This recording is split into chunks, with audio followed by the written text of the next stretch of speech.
Loyalty programs. Seems like every business has one. Or do they?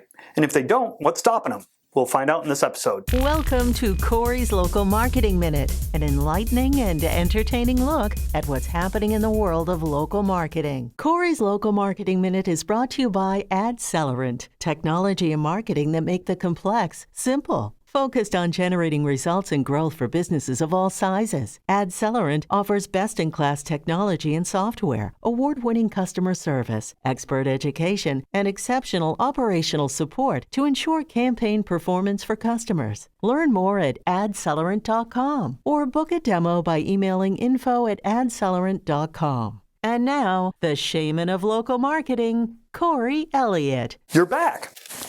One more. Before we begin, I'd like to give another shout out to our new sponsor, AdCellerant, who furnished me with this non-see-through tumbler. If you like these videos, remember to like these videos and subscribe and leave comments. We want to hear from you. Or I do. I'm very lonely. Anyway, loyalty programs. We asked our SMB panel all about loyalty programs. But before we get into the meat, I want to give you the answers to a preliminary question we asked them, kind of stored up here in this general region. I switched sides. It's weird. This is my bad side. Actually, this is my bad. Never mind. We asked them to judge what percentage of their 2022 marketing budgets will be focused on any of these following: acquiring new customers, maintaining current, re-engaging former, or just a general focus. Here's how it broke out. They said 37% of their budget would go to acquiring new, 31% to maintaining current, 11% re-engaging former, and 20% general focus. Okay, we're going to get back to this after we talk about loyalty programs, which most of us would assume would mostly be in here, maintaining current. Let's see what they had to say. First of all, what percentage of SMBs have a loyalty program?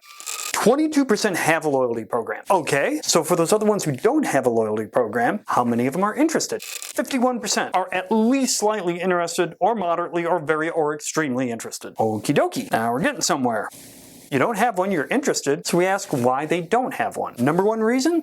26% said they had no one to manage it, which kind of jives, right? It kind of correlates with those who have dropped a loyalty program. Their number one reason for dropping it were lack of results and time consuming to manage. But to put it in perspective, we did ask those 22% how many hours a month do they spend on managing their loyalty program. 52% said less than 5 hours a month. So a minimal amount of time, relatively speaking. Was it like 3%, something like that? Around there. Now here's where it starts to get interesting. We asked these guys, how well would you say your company's loyalty program has performed for each of the following metrics: increasing customer satisfaction, reducing churn, increasing revenue and sales, and growing the number of clients. So, acquiring new. Well, that's what they said it did the worst job at. 45% said their loyalty program is good at acquiring, which may sound like a lot, but 79% said it was good at increasing satisfaction, 67% at reducing churn, 64% said that it was good at increasing revenue and sales, only 45% said it was good at acquiring. I'm going somewhere with this. We asked, where do you promote it? Back to the other side of the board.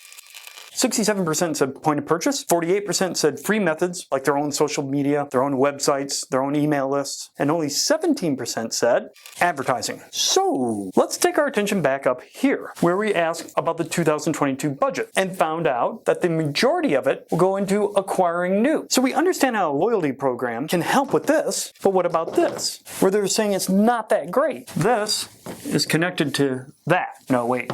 That. Could it be that this isn't necessarily where you would get that? In order to get that with this, don't you have to take your message here? They're not saying loyalty programs don't work with acquiring, they're just not seeing it. And maybe they're not seeing it because, you putting it all together? Just a thought. Don't be so loyal to promoting your loyalty program in your own stuff. Hey, I belong to a loyalty program for garden flags.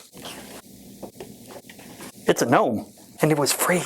You've been watching Corey's Local Marketing Minute, sponsored by our friends at AdCellerant. Learn more at adcellerant.com. Remember, if you'd like to hear more of Corey's insights, check out the Local Marketing Trends podcast. Just Google Burrell Podcast or look for the podcast link on burrellassociates.com.